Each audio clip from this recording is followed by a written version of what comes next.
good seeing you. You and Gwen Azama-Edwards got real lucky. I think our husbands got pretty darn lucky too. I know, that's the truth. She loves to hear it. I wouldn't want to leave without telling her.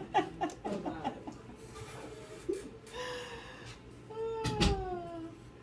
Stan, you've been sitting much too long, much too long. Welcome, welcome, welcome, welcome to Truth, a radio program designed with you in mind, a program whose sole purpose is to empower you, our listeners, for information leads to knowledge, and knowledge is, you got it, power. And as always, I want to empower you to take control of your life, those things that impact you, your family, and your community. As always, too, I want you to go to the website at www.gwen-truth.com so you can access all of those all-powerful links that will make you all-powerful. Ah, goodness. I do want to mention, as has been stated, I'm Gwen Azama-Edwards, former city commissioner, retired city clerk, city of Daytona Beach, writer, and community, they sometimes say activist, minister. I am a person who just loves people and loves to help people be their best. That is what God wants for us. That is what I have done all that I could in so many, many, many years to try to ensure happens as well.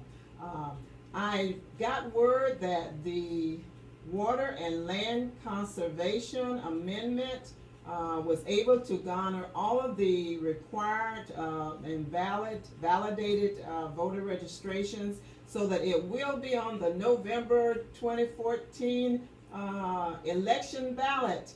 So shout out to all of those who worked to make that possible. And just got word on that, so just wanted to share that with all of our listeners. And do want to have a shout out to all those who are working on Dr. Martin Luther King Jr. activity events.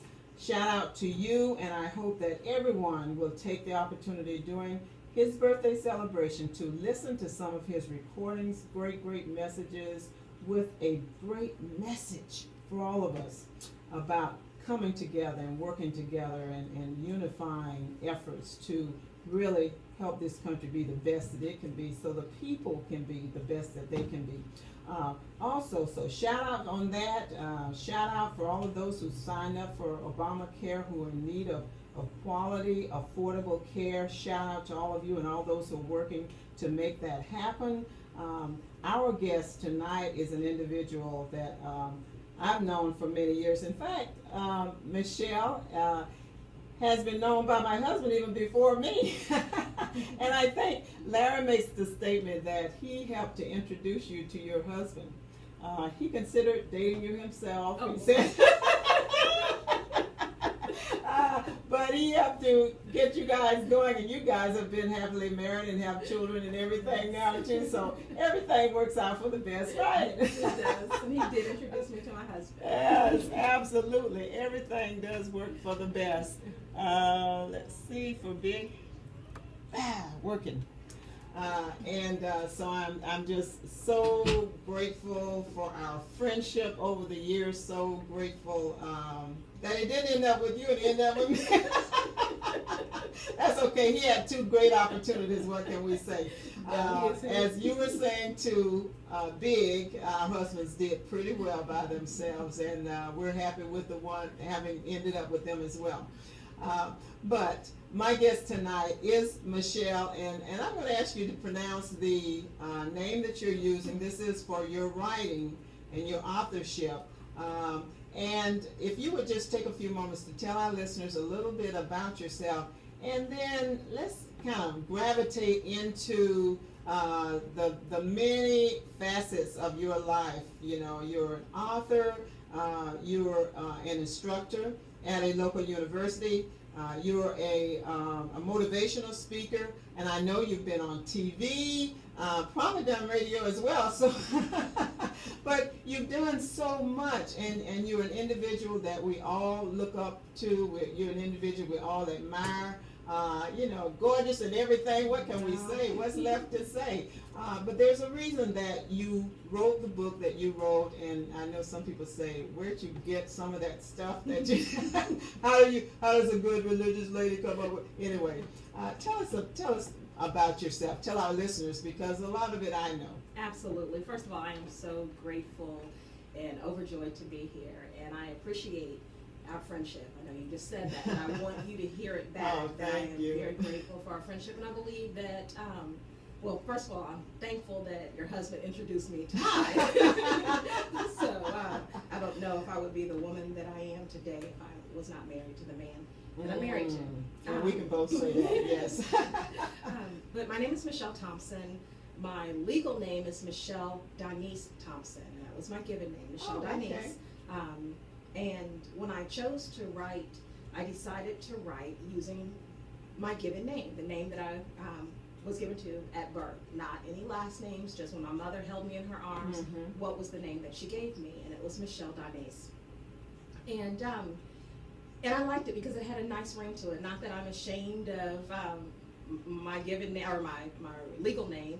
It just didn't have any spice to it. Michelle Thompson's kind of bland. So it's not that I'm hiding behind a pseudonym or that I'm not comfortable being who I am. It's just I looked for a name that had a good ring to it, and that was true to me. There's another part of it that I have to share this part of why I came up with this name or to use this name with writing. And I hope that I don't offend anyone, but it's really the thought process that I went to. My father's name is, his last name is Frazier. I was never given his last name. My grandfather's last name is Dixon. That is the last name that's on my birth certificate. And then when I got married, I took my husband's last name. So when I sat down to write this book, The Other Side of Through, that is really about a woman owning her own power, I said, well, doesn't it make sense that I own my own power? And I decided to give myself my name back before any man put his name on me. So my name, without all of the other things added, is Michelle Donice. So there you Awesome, go. awesome.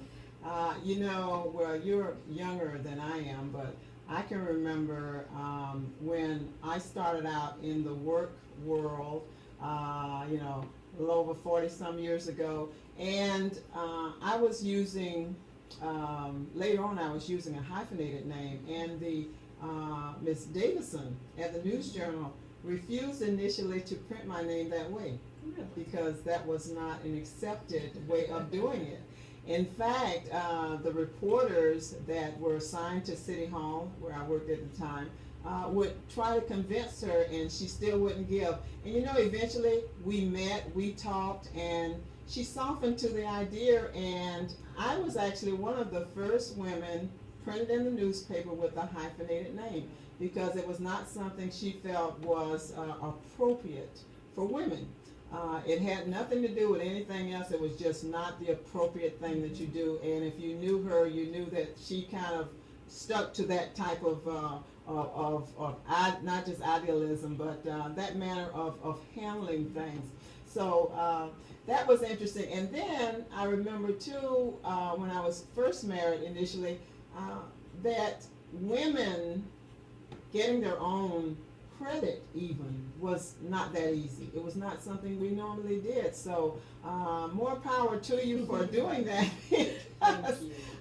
because it is important that women be independent and yes, and stand on their own 2 feet. Stand on their own 2 feet. So wonderful in terms of that. Now, in terms of this book, the book that the first book that you've written, because you're starting to work on another, right? Yes, I am.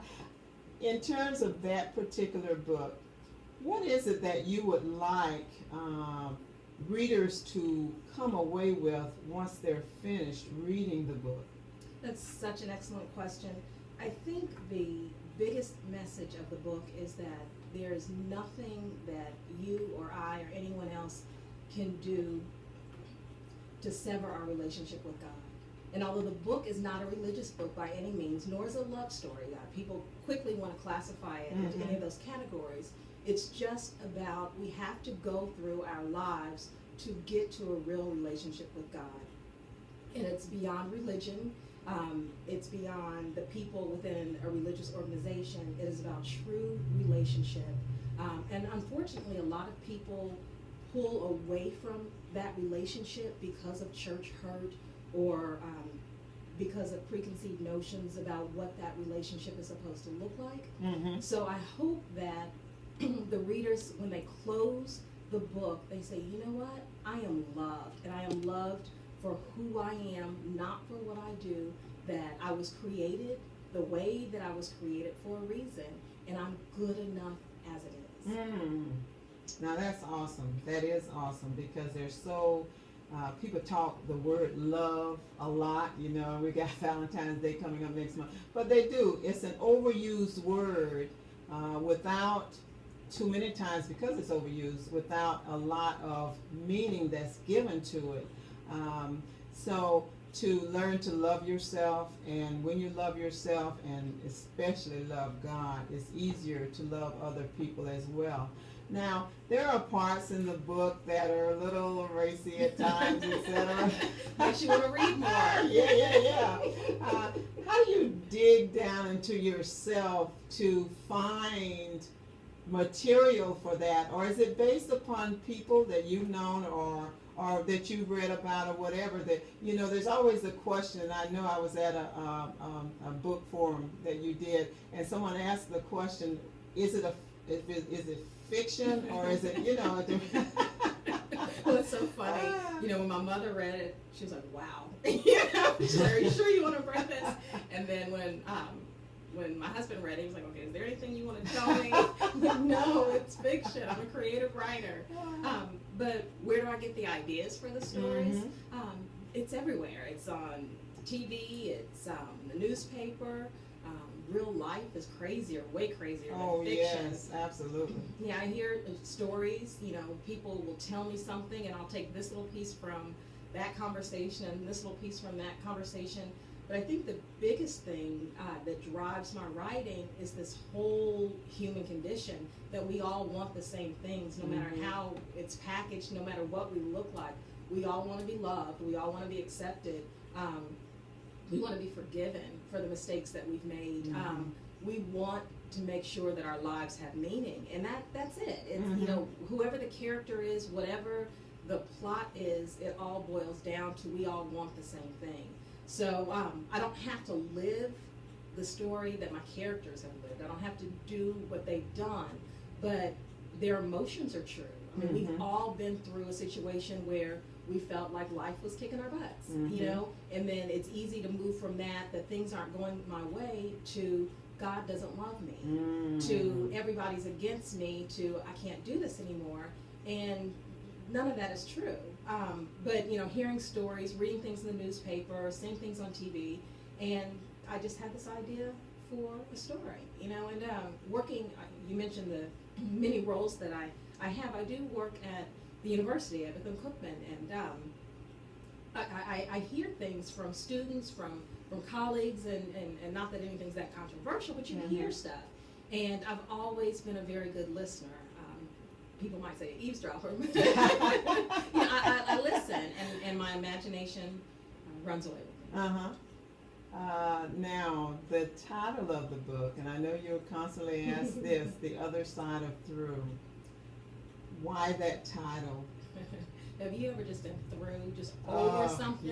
Yeah. It's I'm on the other side of that. I am just done. I'm finished. There's nothing you can do to convince me. That's one way to look at it. And then the other side is that once you make it to the other side of that, that's where your victory comes.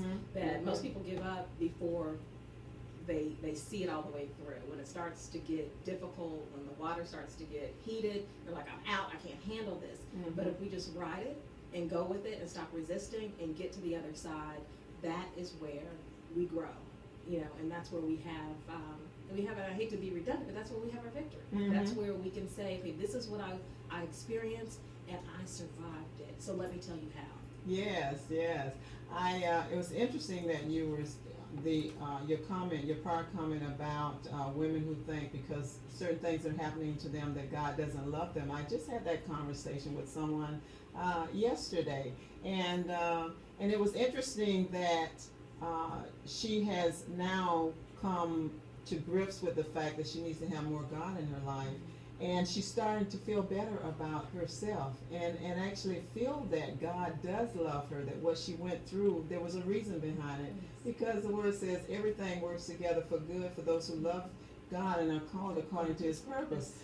So everything, good, bad, and ugly, I believe, really helps to, if you have the right attitude and you got God in your life, you understand what's going on, helps to bring you to a point where you can finally see the light at the end of the tunnel, and you can understand some of what's going on around you. Not everything, because in God's time he'll let us know what happened and why it happened. But enough to understand that, God was in it. God was in it. And that's so true. The main character in The Other Side of Through is a woman named Jessie, and she's in her mid-30s, and she is a preacher's kid. She grew up, her father was a very well-known pastor of a large congregation, and something very devastating happened in her childhood, and it made her question God, and it made her run away from the church. And the book is about her search for meaning, and instead of dealing with the pain of what had happened in the past, she decides to get distracted, and she's distracted by this sexy man that she meets in a coffee shop, and he is a very welcome distraction. But there comes a moment of truth, and hopefully the readers follow that with her, that path with her. Do I follow this direction, that's the easy answer, or do I do the hard work and find the truth that I'm looking for here? So. And you know what, another thing that I found that is so true too is that people fear being alone with themselves. They call, people talk a lot about being lonely, but the truth is that when you've got God, that spiritual side of your life intact, you're never alone. And you get to, if you love yourself, you get to enjoy being with yourself. Doing a lot of other things. So that's important and key too. Now, for our listeners who should go to your website, and we're going to have you share that address with them. But I noticed, and I was sharing with you earlier, you do have a blog that's on there as well. And I know every so often that we see things on the Facebook, because we're Facebook friends as well. Why the blog, and what is it that you feel that you're getting from that that's allowing you to actually help others? First of all, I love writing, and writing a novel is hard work. It is such hard work, because it's you're cutting your vein and bleeding at the computer every time you sit down to write, and it's so draining. So I needed an outlet. I needed a way to do the fun writing that I've always done my whole life, where I didn't have to worry about it meeting some level of excellence. It's just, I just want to write. So it's a step up from journaling. And I decided to write the blog, and I was getting such positive feedback from the few posts that I had out there. I said, let me do this regularly. And I found that it's a way for me to connect with my readers in a completely different way, because I blog about things that affect me in my everyday life. For example, one of the blogs that was probably the most popular was I almost lost my Zen in Walmart. It was something like that. And it was about, I had left work, and I was trying to be so professional. I was really upbeat, and a woman cut me off with her cart in the checkout line, and I'm like, okay, where do I go with this? And it was funny, and I got such good feedback from that, like, oh, Michelle, I never really saw you in that light, and it was funny, and I'm human. Sometimes people read your book, and they have this preconceived notion of who you are, and the blog, I believe, has helped open me up in a sense that people know the real me, the Michelle, the fun, loving Michelle, the Michelle that makes mistakes, the Michelle that gets ticked off at Walmart if somebody cuts me off with their cart. Absolutely. Now, I was asking you about a blog that you had on there about a man beating someone up and the like, and I said, that's why I thought maybe it was a two-way blog, and so people know it's a one-way. you're the one who provides that information to people to help them. But can you share a little about that particular story? Which one? The one about he the hits me man, because he yes. loves me. Uh-huh. Yes. I wrote that particular blog because I had a situation where a friend wanted to leave her husband, but was afraid, and it had gotten physical, and she wasn't sure about the next step that she should take.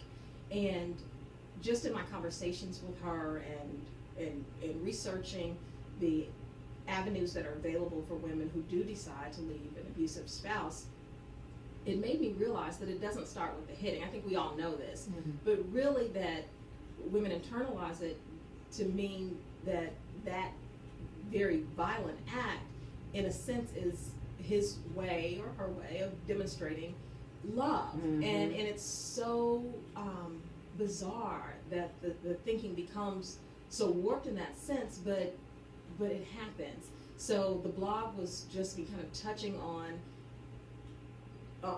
trying to understand where my friend was coming from with thinking that his violence towards her was an act of love.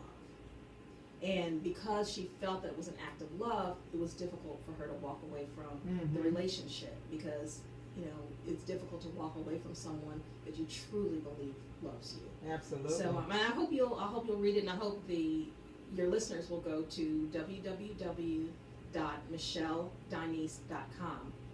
And Donice is easy to remember because it's Donice. Yes, I thought about that. Donice, and I think my mom was just trying to give me a message. But always do nice.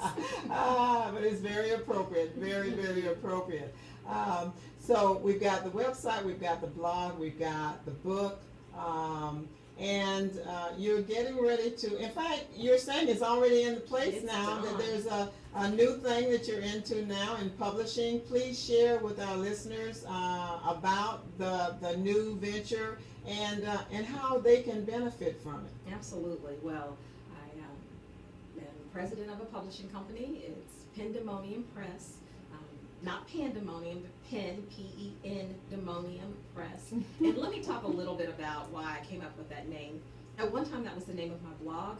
And Pendemonium is just kind of crazy and fun and chaotic, and just these rambling thoughts, you know, just, for example, one of the blogs is entitled "It's Hard Out Here for a Pimp and a Writer Too." Just kind of fun things that cross my mind. So when my partner and my business partner, Hubert Grimes, and I were trying to think, okay, what are we going to name this publishing company? I said, well, let's go with Pendemonium Press. That was something that, you know, felt right. So so he agreed, and that is the name of our publishing company.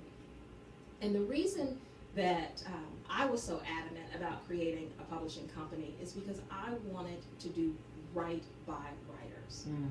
And it's very difficult when you write something and it's abused, because it is your baby. When you put your blood, sweat, and tears into this manuscript, whether it's a novel, whether it's a memoir, whether it's nonfiction, whatever it is, you have poured yourself into it. Remember I said, you know, writing is like sitting there putting your veins and bleeding on the computer. It's you put your all into it, and then you hand it over to someone that you need to love it as much as you love it, and treat it right. And that doesn't always happen. And unfortunately, the publishing industry is a lot like the music industry, and it's very profit driven. Of course, everybody wants to make money, but there's sometimes the writer gets caught in the midst of that. So I wanted to create a publishing company that gave young, energetic, new voices an opportunity to emerge. And I want to make sure that that they're involved in the process. And I have to say this, that the reason I was so compelled to do this was because I had a very negative experience with the publisher of my first book. And at first I was very distraught about it. It felt like a divorce when I separated from that relationship.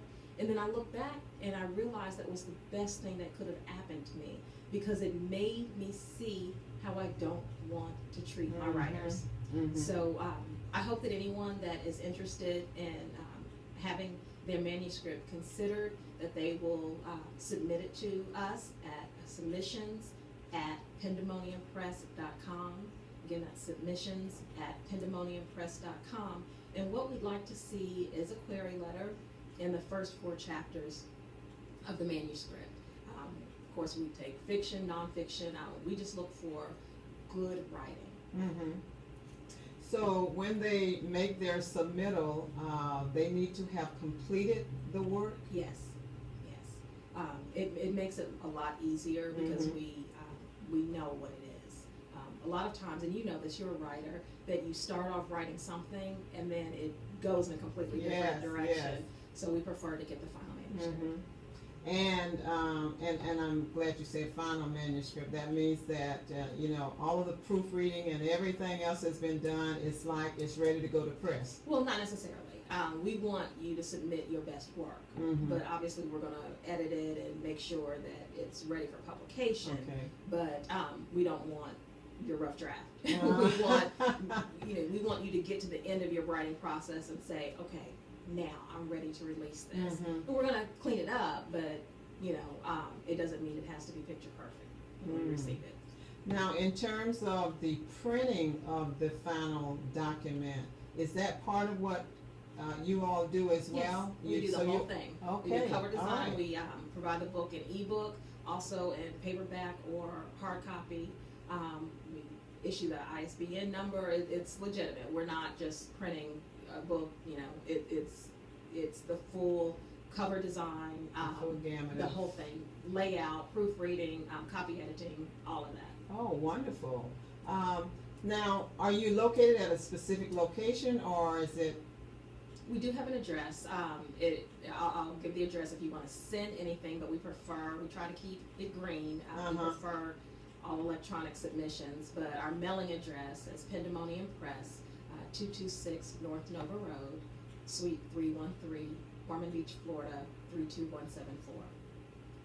Suite 213? No, 313. 313. Yes. Okay. Wonderful. It is, number one, it's good that you and Judge Grimes are doing this, because I have gone different places even after having written my book, 7-8 years ago. And I've talked with people and they always say, oh gosh, I've written this thing and I really, I don't know what to do from here.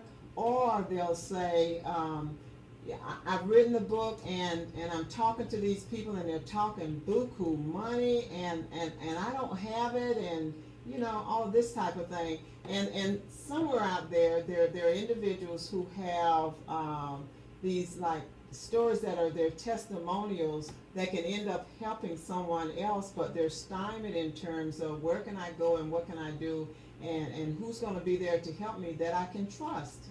So it's good that, as you had talked about earlier, your heart is in this. This is a passionate thing for you, and it's something where, because you went through what you went through an organization, whatever, that did not do right by you, you understand the importance of doing right. And like I said, all things work together for good. Absolutely.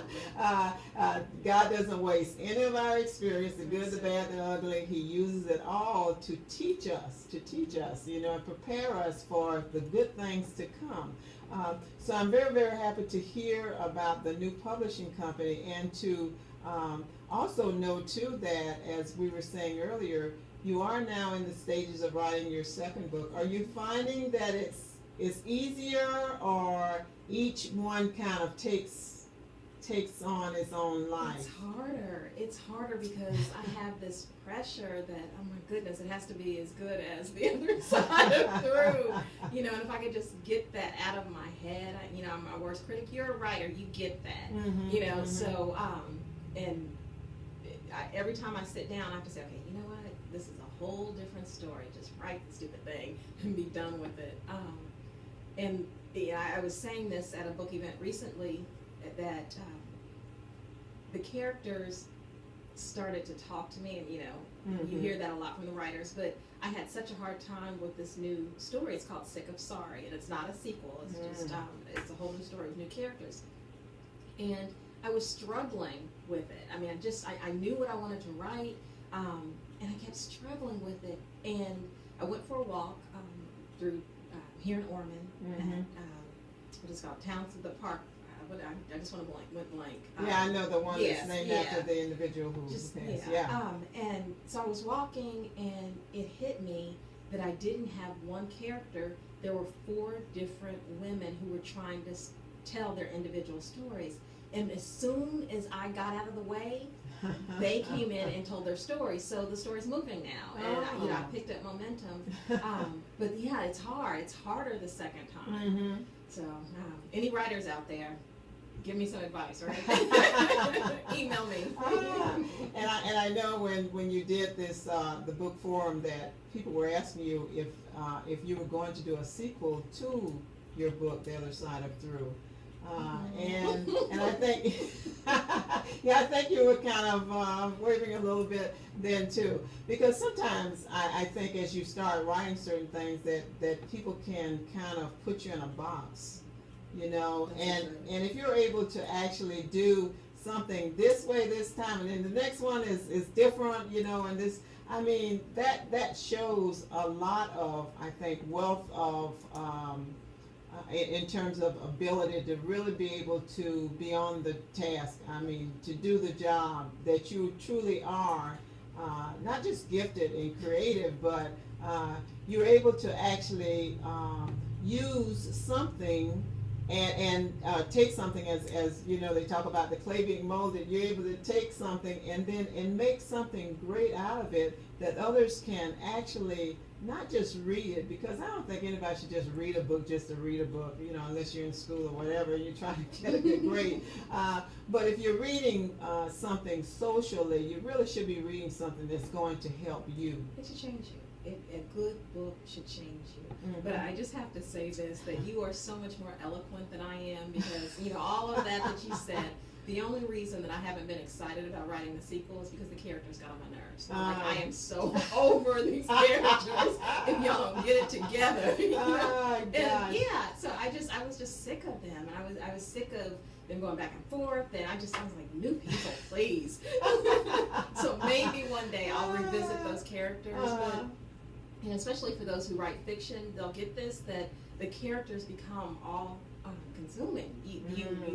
They're on your mind all the time. It's okay, well, what is it that this character would do? What, you know, so that it's true to that character. Right. Because when a person opens the book, they need to believe that Jesse is thinking, that was my character, was thinking this, believing this, doing this, and not, this is Michelle trying to pretend like she's Jesse in the book.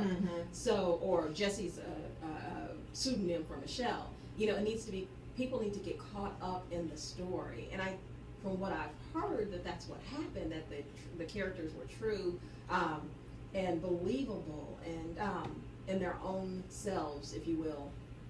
So by the time I finished that book, I was just done. I didn't, they were whiny, they were manipulative, I just was over them. So I wanted a new story. So that's how I got to where I am now with Sick or Sorry. And that's a nice little segue into what people have shared with you about the book, how it's either helped them open their eyes, or even if, you know, we hate to talk about it in negative, even if there are some people who didn't quite get what you were trying to put across. You know, I haven't had that experience. I have been absolutely amazed by the people who have connected with the story. And I assume because, you know, I'm a middle-aged black woman, that people who looked like me and thought like me would gravitate towards the book. And I found that, you know, white men have read the book and they're like, wow, I get this. Or, and well, I'm going to come back to that point. Or, you know, a gay man, or a gay woman, or, you know, white women, Asian women, so many people, Hispanic women, so many people have read the book and said, you know what, I get that. I may not have lived that, but I completely get where that's coming from. And it shows how small-minded I was when I read the book, because I thought, well, just because I wrote this, that only people like me are going to get it. And it goes back to what I said at first, this universal message that we all want the same thing. Yeah, we want the same thing. And so I was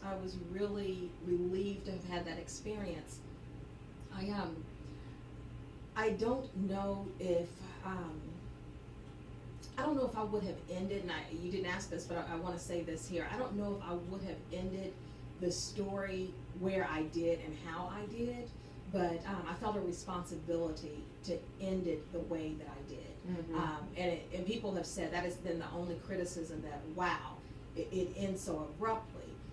But the reason that I ended it the way that I did was because I understand the power of the pen. And I understand that people may never meet me, but they feel that because they've read it, it has legitimized something. Mm-hmm. And I don't ever want to be responsible for leading someone astray by something that I've written. Mm-hmm. And I felt a responsibility, and I don't want to talk about how the book ends, but I felt a responsibility to talk about the consequences of extramarital affairs. Mm-hmm. You know, that's what the character goes through. The consequences of turning your back to God. Whatever you call your God, you know, this particular character was Christian. Mm-hmm. And, you know, turning away from the church and turning away from God, there are consequences of living a life alone. Yes. And so, you know, I felt a responsibility to anyone who happened to pick up the book, whether it was someone who was a fan of Michelle Donice because they'd been introduced to me on the blog, or someone that I had met, maybe a student that I had taught, or a co-worker from the past, or someone that I'd attended church with. I felt a responsibility to make sure that what I've written had a positive message. The other thing that I just want to have an opportunity to say is that, you know, when I used to teach English, I would always talk to my students about how we never approach a book the same way twice. And you know, you've heard the expression, you never enter a river, it's never the same river, you never step into the same river twice. And it's the same thing, we never approach a book the same way, because, you know, a book that I read at 18, there's some things I would have picked up on, and now that I am, you know, in my 40s, I see some things completely different because I've had these life experiences that have shaped me and molded me. So everyone who has read The Other Side of Through has picked up on something. And you know, I've gone to book clubs and book events, and people have said, oh wow, that really touched me. And I'm like, oh God, I didn't know that was a big deal. That was just, you know, okay, I'm glad it touched you. But that's what they needed, because of whatever their experience was, that's what the takeaway was. And I'm like, oh wow, so I really do, as a writer, have a responsibility, because people are going to read into it what they read into it, you know, and I don't want to ever have a message there that makes people think, okay, well, it's okay if I do this, without them understanding the consequences, the complete story. And that speaks well to the integrity of your message, you as a person of integrity, because as you've said, you're writing from your heart. You're writing, and when you write because you love it. You love not just the experience of doing it, but also the impact that it has on others. And I believe all professionals, unless if you're a writer, that's a profession. If you're a teacher, if you're whatever it is that you do, there should be not only passion about what you do, but there should be integrity about what you do as well. And you should care about the impact of what you do, because a lot of us, it's not just the impact immediate upon those that are reading your book, but also the young people who are watching you. And I know you speak to a lot of youth groups as well, and motivating them and the like. And you know, throughout the Bible, we know that God tells us that your name isn't just the wording of your name, those letters, but it's also what goes with your name. That's key and important. And it's important not only to you, but it's important to the kind of impact that God wants you to have and the purpose that He's given you. So the fact that your name, that you're a person of integrity, that you're a person of virtue who actually wants to do right by people. And you want to do what you would want others to do unto you. That's the golden rule, right? Very true. Now, I am impressed with not just the fact that you have written a book, and as we've said, you're writing your second one now, and the fact that you want to help other people, but what is it like going around on these book tours, and people, when you write about it on Facebook or whatever, and you're saying you're doing this, and all of a sudden people are thinking all this glamorous stuff, that's going on. But what is it that actually happens? And I'm going to go ahead and do the little commercial that we say. You're listening to Truth with Gwen Azama-Edwards, and this is my guest, Michelle Donice. And she is, of course, author, instructor, motivational speaker. She has had her own TV show. I mean, she's done a lot of it all. And she has her website and her blog, and now is in the publishing business. But this is Truth with Gwen Azama-Edwards, and it's WELE, a big 1380 AM on your radio dial in Ormond Beach, Florida. And we're here for you, always here for you. But what is it that you would, I'm trying not to fall out of this chair laughing because it is not glamorous at all. Not at all. So those of you who are looking at my pictures on Facebook and on Instagram, if you think it's glamorous, it's not. It's fun though. Wow, and it's hard work. But I have to tell you this story. I think this really shows how unglamorous it is. I was at a book event. I was far, far away from home. And the person that was responsible for picking me up was really acting kind of sketchy. And I'm thinking, my flight was delayed in Atlanta. So by the time I got there, I had missed the pickup. So I had to go. I got a taxi to the hotel room. Well, the individuals who had brought me there, who made the hotel reservation, didn't realize that my legal name is Michelle Thompson. They made the reservation under Michelle Donice, so they didn't want to let me check into the room, so I had to show ID, and I'm showing the book here, this is me, I promise. So I finally got into the room, and I was exhausted. Next day, the event went well. And then I needed a ride. They were supposed to take me to the airport. They're still acting sketchy. They drive me an hour to the airport, and they run out of gas. And at this point, I'm so over it. I'm like, you know what? You didn't have enough sense to stop and get some gas. So, and people who know me know me. I grabbed my suitcase out of the car. And I walked to the airport. I'm like, you know what? You go ahead. Thank you. But I've got this. How far away were you from It was too far for me to be walking. But, and then I had on heels, too. So I'm dragging the suitcase. And there was another writer who was with me.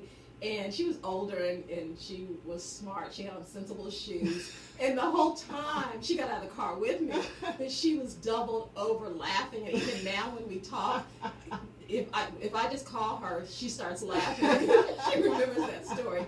So there's nothing glamorous about it at all. So just imagine me dragging, my suitcase down International Speedway on the way to the airport. By the way, did you make it on time?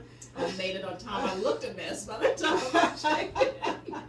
But I was tired. But it is not at all glamorous. But it's fun. Mm-hmm. And I was surprised by this. And my husband had to help me to get what was happening. Oftentimes at book signings, and this still happens today, people confess to me something that they got from the book. So I remember I was at an event, and it was at a person's home, and one of the women purchased, it was like a book club thing, she purchased the book, she hadn't read it yet, and she read the back of the book, and she was listening to the discussion, and right before I was getting ready to walk away from the table, she came up to me and said, I need to tell you, I've been sleeping with the neighbor, my husband doesn't know. Again, I'm not a counselor. I don't know how to respond to that. But I talked to her and I prayed with her, and I said that I suggest that you speak to someone else about this. But and that's happened so many times. And I'm thinking that perhaps my book hit a thing. You know, hit a chord with people that, you know, things are happening more than people want to talk about. Absolutely, and they, it seems that they always feel more comfortable talking and telling someone that they don't figure they'll ever see again, so. No, that's true. It's like, that's a little off my chest now. Whoo, shoo, I can breathe a little. But you're right, certain people, because I have people who will come and start talking to me about stuff too, and I'm wondering, wow. That's not what I would have told a stranger. Wow, you know. But I'm not one of those persons who will go around and talk about it anyway. So, you know, and people probably sense that you're a person who is a person of integrity that they can trust. So as a result, they end up unloading. But how many of those do you end up doing? Let's say in a matter of 3 months. Ooh, you know, it's funny. Someone just asked me that question earlier this morning, and I'd say I do about a dozen a year, and they're not always spread out over a quarter or over a period of time. Like I may have 3 things in 1 month and then nothing the next month. You know, and sometimes things happen at the last minute. I found out about a week ago that I'll be at the Atlanta, what is it called, the National Book event, National Book Club event, I can't remember. It's in Atlanta. Oh goodness, my brain just went. Anyhow, it's on my website. So, and I tweeted it. But that's my next event, and I don't really have another book event, like in-person event before that, and that's the summer. But I know things will be scheduled over the next few months.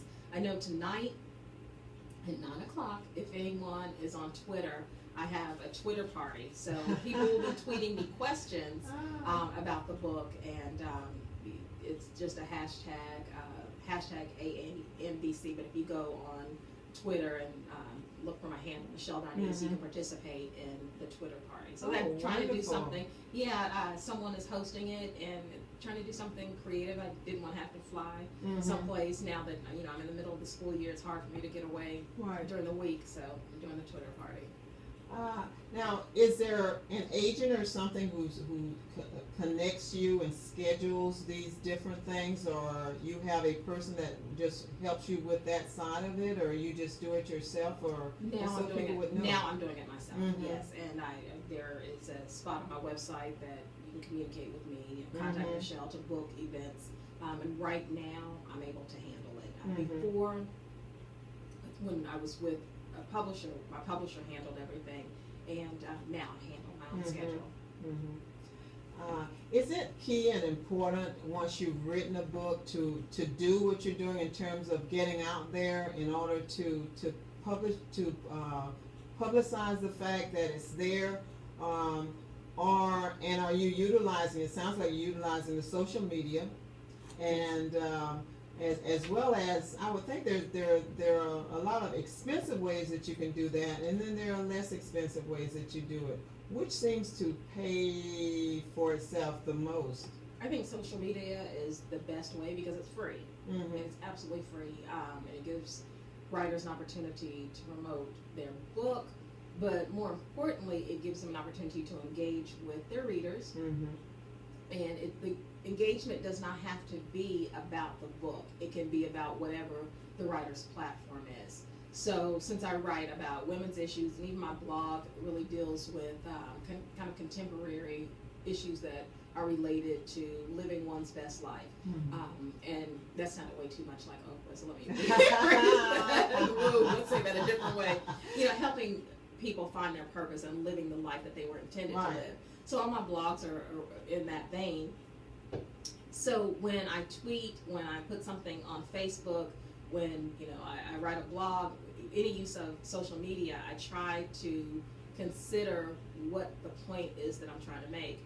And I also like to share stuff about my family, my life. You know, I don't put a lot of personal stuff up because I don't want to exploit my kids. Like I'll put their pictures up occasionally, but they have their friends and everything on social media, so I just try to put stuff related to my platform as a writer.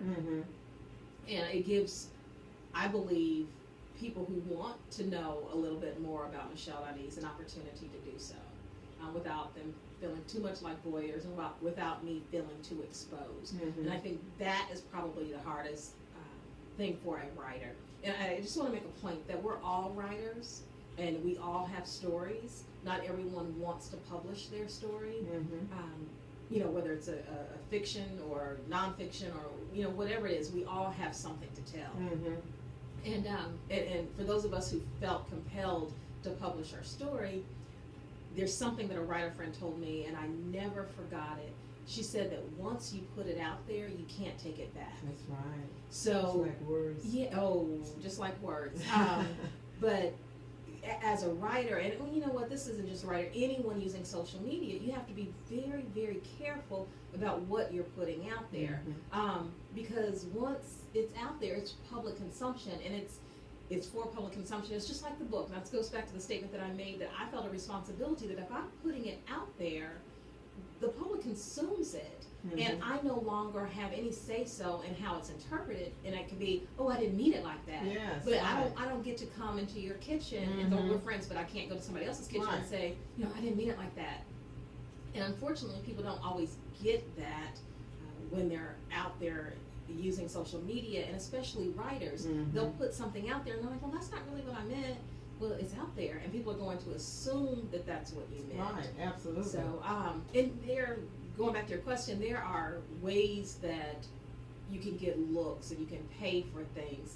I just haven't found that to be extremely productive, because I feel like if somebody is interested in me and what I have to say, I don't have to pay for it. You know, they'll find me and they'll be interested just on the quality of my work. It doesn't mean that I haven't paid for things, you know, for advertising and promotion. There are things that I have paid for placement on websites, whatever, but it's always within reason. I don't think that it needs to be expensive.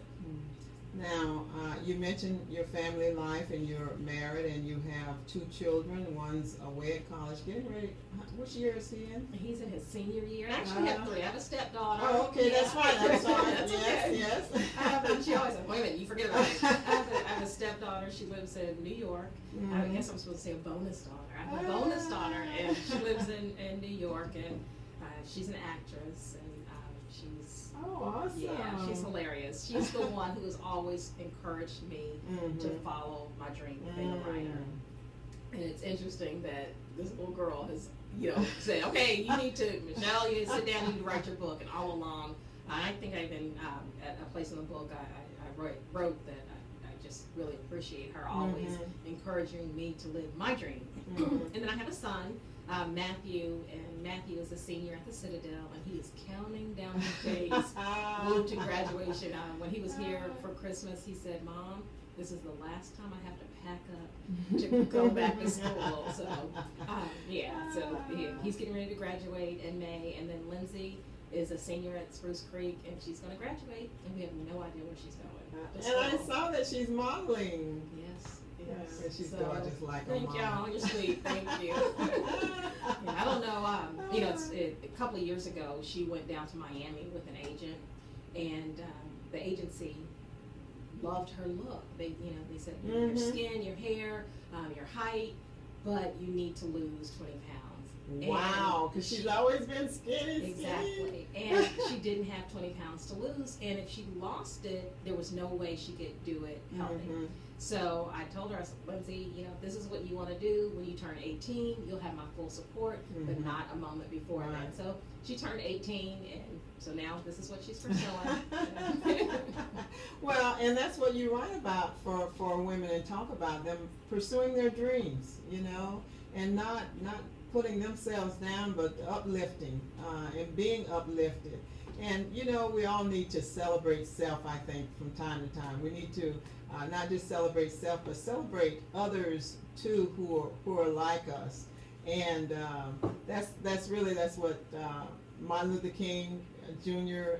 Celebration is about, those celebrations. And I think and the other people that we look to as role models, and who've gone on and made a historical impact, a positive impact on the lives of others. But, you know, it's so key and important. I think this is part of what that you say too, is that all of us are special.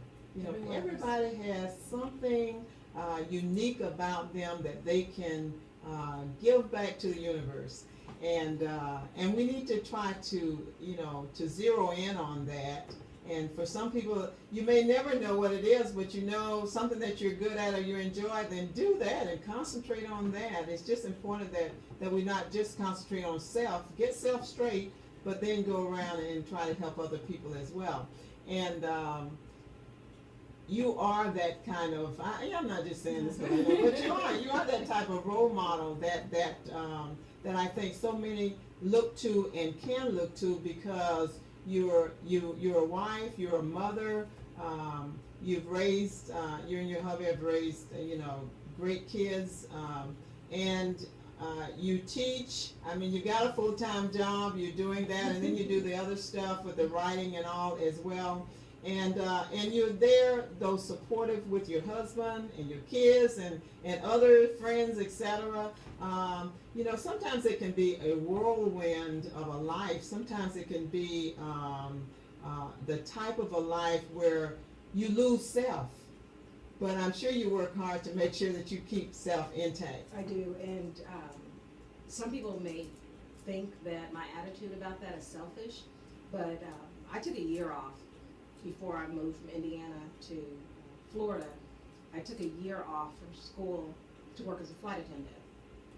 And I was down in Miami, and we went through training, and it was very intense. I was with Eastern Airlines. I don't know if you remember that airline. Yes, I used to ride it a lot. Yeah, and I was so surprised that the first thing that they taught us, that in the event that this aircraft goes down, you have to save yourself. And once you save yourself, then you can help other people. But if you go down, you're the only one that knows how to open this door. You're the only one that knows how, you know, to help the other. So you've got to preserve yourself. And I took that literally. I thought, I have got to save myself in my marriage. I've got to save myself in my parenting. I've got to save myself in my relationships, because if there's no Michelle left, I can't give to anybody else. So you know, sometimes it's hard, and sometimes I'm frazzled. Like, I had a crazy day at work today. I did, but I have to decompress. I go to yoga. I walk on the beach. I have to pull away and just say, okay, I can't deal with you right now because I've got to deal with me. I've got to have Michelle time. And I see some people that give so, especially women, they give so much, and they're depleted, and you can't give from a place that you're not feeding. That, it's like that well, they say, going into that well and drawing water from it. If there's nothing there, you're dry. You can't. Right, and you can't sustain anybody else. So I just, to any woman out there, I just encourage you to find out what it is that brings you joy and to live your bliss. And it doesn't mean that you have to spend 23 hours doing that. It means just you find a pocket of time where it's just your time, and you don't have to feel bad about that. You know, and that's the other thing. You can't have a relationship with your God if you don't have a relationship, if you don't have the sacredness, the space, the quiet, and the solitude to do that. Because if you're constantly consumed with everything that's happening around you, you can't hear anything. You can't even hear yourself. You know, so you have to pull away from the crowd, because otherwise you're no good to anybody. And did you say live your bliss? Yes. Live your bliss. Live your bliss. Okay, wonderful. I like that. Live your bliss. What is, in the last 2 minutes, give them again your website and tell them how they can get your book, and anything else that we haven't covered, so that they can, our listeners can know kind of which path to take, just to get more of you. Sure. First of all, I hope that you'll visit my website. It's www.michelledonice.com. That's MICHELLEDONICE.com. There you'll be able to read the first 4 chapters of The Other Side of Through. There are also study questions if you want to use that book for a book club discussion. Made it easy for you. The study guide is up there. Also, the link to my blog and Facebook and Twitter posts are there on the website. I also love hearing from people. Feel free to email me at michelledonice yahoo.com, or you can email me through the website. And then we have the website for the publishing company. If you are interested in submitting a manuscript, that website is www.pendemonium.com. That's pendemonium.com. And my book is available, obviously, on the website. It's available at Amazon.com. It's available through Kindle, and there's a nice display. Thank you so much, Barnes & Noble. And here on ISB, there's a local authors display, and my book is available at Barnes & Noble as well. Awesome, awesome, awesome. I just thank you so much for joining me, Michelle. I thank you so much for all that you do in not only helping those who know you to grow and develop to be their best, but also all of those that you ensure that you make a positive impact by reaching out. And sometimes people don't understand, you can't just stay where you are and think that people are going to have that kind of impact that you want to have just by staying there. You gotta, as my husband loves to say, go outside those four walls of the church, and do that outreach that's so important and so key to let people not only know the you, but also know the what and know the why of why they need to also develop and grow within themselves. Like you, I'm a big supporter of women and helping them to really and truly be their best, because if women don't be their best, it impacts the family and the society. Yes, absolutely, absolutely. So it's so key and it's so important that our spouses help us to be our best, but that the other people celebrate also, I think, a womanhood and celebrate the importance of mothers and wives and females in the world. And too many times they're thought of last, or they're put down and everything else. And when we do that as a society, we're only hurting ourselves, actually. It's so important that we celebrate each other. Absolutely. Because we sometimes, as women, we pull each other down. Oh, yes, yes, yes. Oh, that's a great way to end it, actually.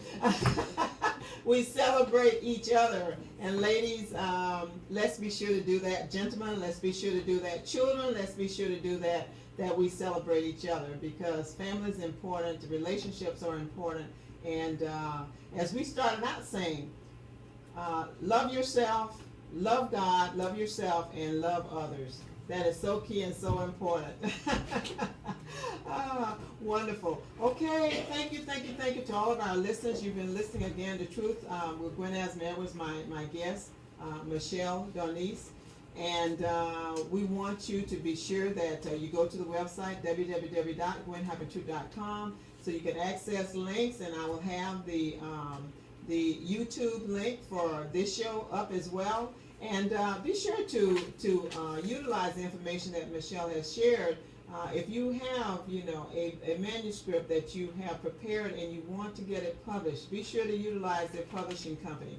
Okay, until next time, be informed, be empowered, stand tall for that which is right and truthful.